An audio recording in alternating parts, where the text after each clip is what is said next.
So Wes, here in the Metroplex, we see a lot of maples planted, which aren't necessarily native to this part of Texas. So what are some of the stress factors or biggest issues you see with maples in DFW? Well, we do see a lot of issues with them because they're not super well adapted to our climate, but we continue to see them planted because people love them. There's a lot to like about them from their color and their pretty bark, but we have to make some allocations for them. They don't tolerate our heat and drought very well. They don't like direct sun, so harsh west exposure is hard on maples. And we have to be careful to make sure that they're not getting sun scalded, wood boring insects, too dry. So sometimes we wrap the trunks to help protect them if they're overexposed. We encourage people not to remove the low branches so that they can actually shade themselves out. And then we make sure that they understand the watering practices really well so that they don't get too dry and stressed out. So, James, we've also got Japanese maples, which are different than some of our big shade tree maples that people plant around here, but they need a little bit different site situation than the big ones. Yeah, yeah. So Japanese maples, are trees that are going to thrive in an area where they're not getting a ton of sunlight. If they are, it's probably just going to be that east morning sunlight where they're not getting butchered by the heat.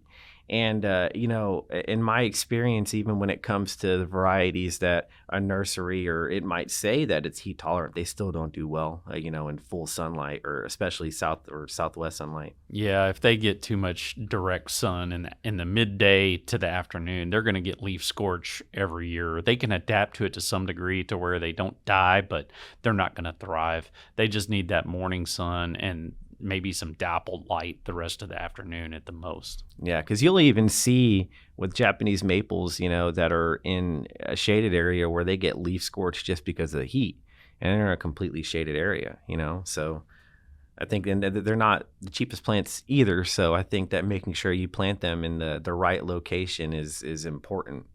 Critical, because if you plant them in the wrong location, you're likely to lose your investment. Yes. So if you are planning on, planting a maple, you might, make sure it's in an area where it's not getting too much, west or southwest sunlight exposure, maybe not in too much of a, an area you might know gets super hot, like we were talking about the heat island effect earlier.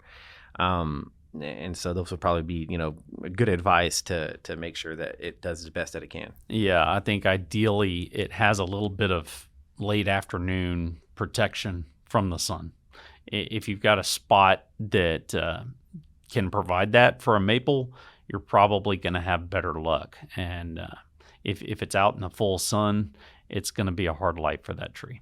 Yeah. And aside from environmental stress factors on maples, another big issue is, just their the way they grow, right? So there might be a specific kind of pruning that you have to do on a maple. Yeah, they tend to not form good structure by themselves. I tell people that they're kind of like kids, and if you don't train them when they're young, they don't act right when they get older. And so you've got to do some structural pruning while the tree's young and more malleable to encourage that good structure, and it's going to pay off down the road.